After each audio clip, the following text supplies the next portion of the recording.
Sis, sana magka-jowa ka rin kasi ang hirap ng walang kamuwang sa buhay. Parang wala na akong plano eh. Kasi isa pa, malaki na yung anak ko. Tsaka, pinagpaplanuhan ko yung pag-aaral niya kasi disturbo lang yung mga lalaki. Kaya, focus ako sa anak ko. Buti ka pa sis, yung asawa mo faithful sa'yo at mahal na mahal ka. Ay, hindi sis. Takot lang yun sa akin. Dito sa Hong Kong, ang mga OFW mahirap pero lumalaban lang para sa mga pangarap. Kagaya rin sa mga sa Pilipinas, kailangan natin lumaban. Kung hindi ka gagalaw dito, magugutom ka rin. Kaya tuloy lang ang laban bilang OFW.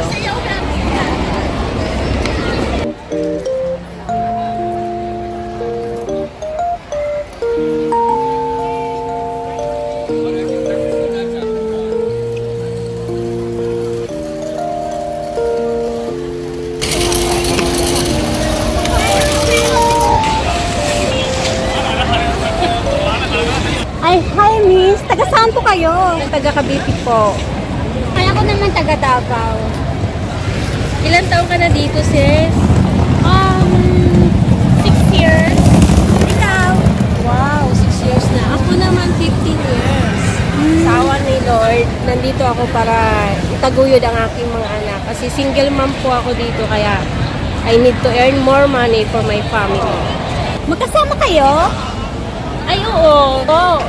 Kasama namin sa sutures. Baguhan namin kasama sa sutures. Pero ngayon, ginagamit na rin siya sa ministry ng music. Si Gina siya, sis. Bago natin kasama sa sutures. Wow, hi sis! Ilang taon ka na rin dito? Bali, bago lang po. 1 year lang po. Oo, ikaw? Mga 6 years na. Nice to meet you, sis. Ay, thank you. Bali, bahay po ako. Domestic helper. Sis, anong trabaho mo dito? Ako naman nag-aalaga ako ng 6 na employer. Yeah. Next time magkita-kita ulit tayo ha. Magpanding Masaya tayo. yun. Dapat, papasyal tayo ulit kung saan tayo mapapadpad na naman ulit magka-holiday. Oo pala, anong holiday mo? Sunday din ba? Every Sunday. Oh, maganda. Sunday rin ako, ikaw sis. Yes, every Sunday din. Wow. Sana nag-enjoy kayo sa ating ngayon, sa paggala natin sa Cherry Blossom. Siyempre, enjoy talaga. Lalo na nakapasyal tayo sa night. Dahil may discount. Enjoy talaga. Ang saya-saya ko talaga. Kaya nice to meet you, sis. Thank you. Oo, Thank you, dahil sis. kay Nga pala, di ba sa Pangasinan ka sis? Oo, sis, may pamilya ako, may 2 anak. At saka may beloved husband also na sobrang mahal na mahal niya ako. Kaya halos miss na miss ko na rin sila. Ikaw, sis? May anak ako, single mom. Yeah, pero sana all may nagmamahal. Asan ba ang mister mo? Sis? Hindi ko na alam eh, 16 years na kami walang communication. Inabandon na kami. Eh, yung anak mo? Andun sa mama. So kasama niya ang mama mo? Oo, for now, si mama ko nag-aalaga. Okay naman kasi malaki na siya, 20 years old na. So, okay na si mama ko na lang nag-aalaga. Ilang taon na yung anak mo? 20 years old. Oo, malaki na pala. Kaya okay lang na at least kahit pa paano Napalaki mo na siya. Sis, ano ulit yung pangalan mo? Ako nga pala si Lisel. Nice meeting you again. See you on Sunday again. Oh, sure. Tawagan mo ako ha. Bigyan mo ako ng number mo. Add mo na rin ako sa FB. Okay. Thank you so much. Sis, sana magka-jowa ka rin kasi ang hirap ng walang kamuwang sa buhay. Parang wala na akong plano eh. Kasi isa pa, malaki na yung anak ko. Tsaka, pinagpaplanuhan ko yung pag-aaral niya kasi disturbo lang yung mga lalaki. Kaya, focus ako sa anak ko.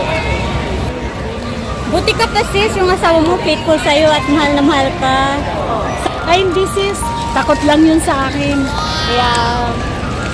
Kaya love na love ko nga rin yun dahil stricto. Sana all takot. Ganun talaga pag nagmamahalan. Sali ka dito. Ba't nandyan ka? Lumayo ka. Nagkat-chat lang ako. Ay, Sana Pinabalita ko, nakita ko si Kuya Bal dito sa Tongcho. Ayun. Kasi napakasugid kong taga-subaybay kay Kuya Bal since kay Lola Damiana. Ano ba yung sinisikreto mo? Bakit ka Hindi lumayo secret sa amin? sis. Binalita ko lang sa friend ko na nakita ko si Kuya Bal. At least, bago sila umuwi ng Pinas. Di ba? Sali ka dito sis. Ano mo ba na? Wala palang asawa yan. Ganun ba yun? Oh, Ganun ba yun? Akala ko naman may asawa. Kasi may anak siya dito. oo. Eh, kaso hiwalay na daw. Eh, siyempre, natanong ko lang doon kung may asawa at anak. Parang ikaw din pala, sis. Wala ka rin asawa. Pares lang kami ng kapalaran. Ganun siguro talaga ang magaganda. Hayaan mo, baka balang araw makakahanap din kayo ng kamuwangin sa buhay. Hintayin nyo na lang bibigay ni Lord. Sali ka dito. Sali ka muna. Ay, wala ka palang asawa, sis. Pares pala tayo. Kaya nga eh. Pero okay lang naman, di ba? Masaya naman. Hindi naman natin kailangan ng ibang tao para maging masaya. Kaya okay lang yun. At least may anak naman tayo at saka may family. At saka siguro masaya na rin sila sa iba. Kaya okay lang, di ba? Okay lang. Ayun, tagalap ko. Wala ka bang jowa ngayon? So far, wala pa eh. Pero parang wala na rin akong time dyan eh. Ikaw sis, meron ka bang jowa? Ay, wala. Wala nang yun sa bokabularyo ko kasi yung edad ko. Focus na ako sa mga anak ko. Sis, tara, doon muna tayo sa kabila at mag-ikot-ikot muna tayo.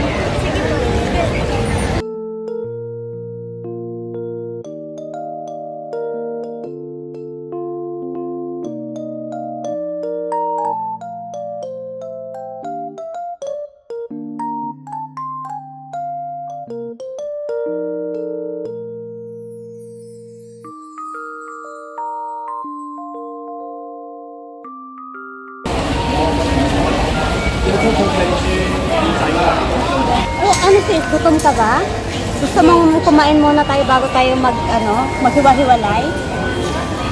Oo, medyo. Sige, mag-dinner na rin tayo. Okay, sige. Ano, tara na. Sige. Kumukulog na yung tiyan ko eh, dahil nagugutom na talaga ako. Makto na lang tayo. Sige, yun, medyo mura. Okay. Para bago tayo maghiwalay, kakain muna tayo. Okay. Let's go! Let's go!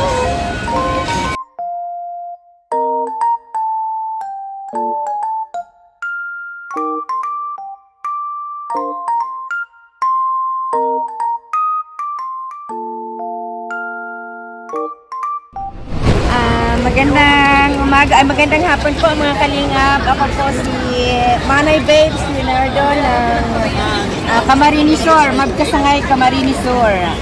Mga 20 years na po ako rito sa Hong Kong. Dito na ako, umalis ako ng Pilipinas, 1 year old in 7 months ang anak ko. Ngayon may mga apo na ako. Nandito pa rin. At eto, lumalaban para sa pangarap sa aking pamilya. Wala na po ang aking asawa. 15 years na.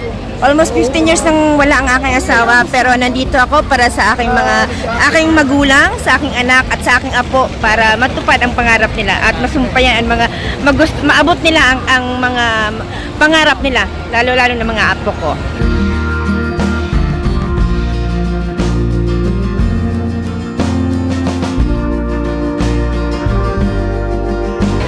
Dito sa Hong Kong, ang mga OFW mahirap pero lumalaban lang para sa mga pangarap.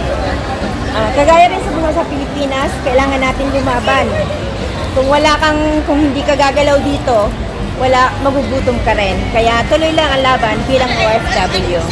Dito sa Hong Kong, sa 20 taong ko ditong tumira sa Hong Kong, kagaya ng sinabi ko, mahirap nga talaga ang buhay. Pero kahit wala ng aking asawa, tuloy lang ang aking laban sa pangarap sa aking mga anak. Nakatapos na rin ang anak ko at nakapatayo na ako ng bahay. At may lupa na rin at sana hope day na makasama ko na ang aking pamilya sa Pilipinas. Okay, dito po kami ngayon sa Tongchong, sa City Gate Out Mall para magkita-kita ng aming mga para malibang. Pag every Sunday dito rin mga Pilipina, maraming Pilipina rito na nakikita-kita para sa maalis ang lungkot. Kasi sa 6 na araw kaming nagtatrabaho sa araw-araw, nandun ang lungkot namin sa aming mga pamilya. Pero pagdating ng Sunday, ginagawa namin ang paraan para, ayun, magkita-kita at parang buhay nasa Pilipinas din kami sa isang araw ng aming pag-day off dito sa Hong Kong.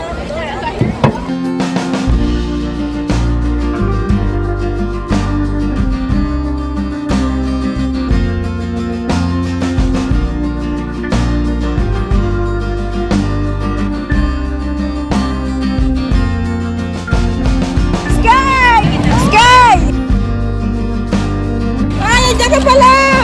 Panay!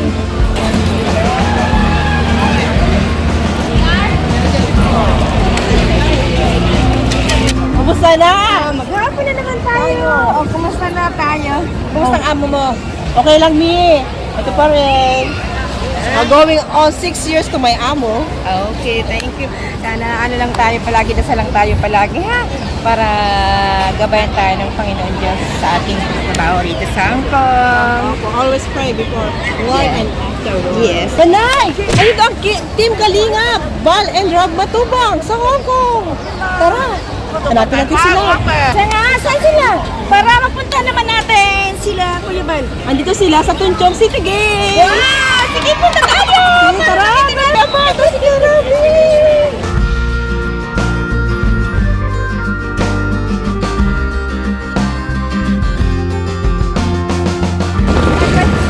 Ay, nakagawa dito si Kalingap Rob at Kalingap Oo Val nga, Matubang. dito na kami nung bago sila dumating. Tara, hanapin natin sila. Kaya ngayon nandito ako. Tara na! Hanapin natin sila! Kita rin natin sila!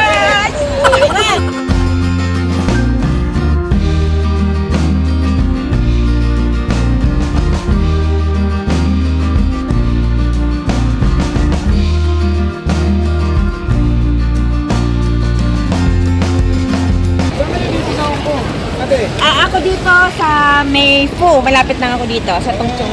Ako po yun sa Naples Bay. Ikaw ate, saan ka dito? Chongwon to, Kowloon City, kaya medyo malayo ako sa Tunchong. Sa Pilipinas po, saan kayo? Taga-Daet, Camarines Norte, Barangay Uno. Ako po ay taga Quezon Province po ako sa Buena Vista, Quezon. Ikaw po ate? Ako po sa Magpasangay Camarines Sur! Salamat, nagkita-kita tayo dito. nga, Ngayon, makikita pa natin Sana makita ang natin ating mga ang idol. kanila. Mga kalik. Si Idol Val Santos Matubang. Uy, sabi daw, gwapo daw si Kuya Bal. Sa personal? Oo nga, sabi nga nila. Gwapo yun. Siyempre, napagpagpang diet eh. Saka si Saka matulungin yun. Oo, Hindi lang oo sa nga daw eh. harap ng camera, pati sa likod ng camera, talagang sadyang matulungin siya. Oo nga daw. Kasi baga, ang dami ko na. Naka-follow naman ako lahat sa kanya. Kaya lahat naka-update ako. Talagang hope one day na makita ko man lang yan si Kuya Bal. Ako din, The best. palagi ko siyang sinusubaybayan sa kanyang mga vlogs. Trabaho mo po dito sa Hong Kong? Dito po sa ako po ay driver. Oh, ilang taon ka na pong driver, Kuya? 5 taon na po akong driver dito sa Hong Kong. Oh, may ano ka pa ba? May asawa ka po sa Pilipinas? Meron po, nandito po, magkasama po kami sa isang amo. Oh, very Kaya good. Maganda salamat po. nga po, ginawa ko ng aking asawa. Kaya nakarating ako ng Hong Kong. Bali nauna po yung asawa mo. Opo. Tapos ikaw ang kinuha Yeah. niya maging driver Yes, ng amo opo. niya. Oh, maganda po yun. Kaya napakabait ng aming amo. Anong feeling po na maging OFW magkasama mo ng anak ang asawa mo rito sa Hong Kong? Masaya na malungkot kasi hindi namin kasama yung aming anak. Naiwan namin sa Pilipinas. Tuloy pa rin. Kaya nag-iipon kaming mag-asawa para pag-uwi namin, makapiling na namin ang aming anak. Ikaw po ate, ano po ang trabaho mo dito? Ako isang lady driver dito sa Hong Kong. Wow! Ganda pala ng trabaho mo din. Oh, pero kuya, nagsimula rin ako sa pagiging domestic helper muna. Then, mag-apply ng being lady driver sa ako. Kasi Kaya gusto ganun ko talaga yung pagsisimula. Ako DH din ang unang kontrata ko bago ako nakakuha ng driver license. DH muna ako ng isang kontrata. Tapos nung makuha ko na yung aking driver license, doon nagsimula ang aking contract ng driver. Naman ate, anong trabaho mo dito? Ito, domestic worker. Bali, nakatatlo akong amo, una 5 years, pangalawa 13 years, tapos ito, present employer ko, 6 years na ako sa amo ko dito. Sa kanya, kung anong ginagawa niya every Sunday, kami kasi dalawa is player kami as a volleyball player dito sa Hong Kong. Every Sunday talaga event namin yun. Naman, kapag Sunday, tinatagpo namin ng misis ko yung mga tiyahin niya. Doon kami madalas magtambay. ako every Sunday, naglalaro ko ng volleyball. Nag-prepare ako ng mga pagkain para sa aming mga players dito sa Hong Kong. And then, nagkakawang gawa din kami sa ibang Ganda pala ang inyong samahan. Yes po. Ganda pala ang inyong samahan. Isa akong admin dito sa isang group, OFW group. Tumutulong kami sa mga OFW. Bali, volunteer din ako sa OWA. Kaya kung ano mga problema ng OFW, nandito po ang aking page, nandito ang aking inbox para sa abot ng makakaya, tumutulong po kami sa mga OFW. Wow, baka naman pwede ako sa grupo nyo. Aba, pwede kuya! Tara, pagsalim. Basta, ang ano kasi namin, basta nasa puso mong pagtulong, dito pa lang umpisa natin. Kasi one of these day, baka sa Pilipinas, Wala namang ibang tutulong sa atin, kundi tayo mga mga Pilipino. Exactly po. Yan ang isa sa mga mga muto namin, tumulong sa ating mga kapwa OFW. Okay, sasali na ako sa grupo Kasi nyo. tayo lang naman dito ang magtutulungan. Tama. Pwede po ba malaman yung page nyo, ate? Ang page po natin, OFW Group. And then, Migrante Bicolanos Hong Kong. Founder ako ng Migrante Bicolanos Hong Kong dito. And then, volleyball player coach ng TNR, Tulong Laban at Respeto. Tumutulong sa mga OFW pangarap at may respeto. Kahit ano man ang lahi or basta tayong tutulong at respeto sa bawat isa. Sige po. Ako po ay ipapalo ko ang inyong page para kung sakaling kailangan ko kayo, meron akong malapitan. Yes. Kaya nga kuya sa linggo, sumama ka sa amin at makijoin sa aming second anniversary of TLR of Hong Kong. Ayan. Tara na. Hanapin natin ang Team Kalingap. Tara, hanapin natin doon yata. Doon, hanapin natin doon.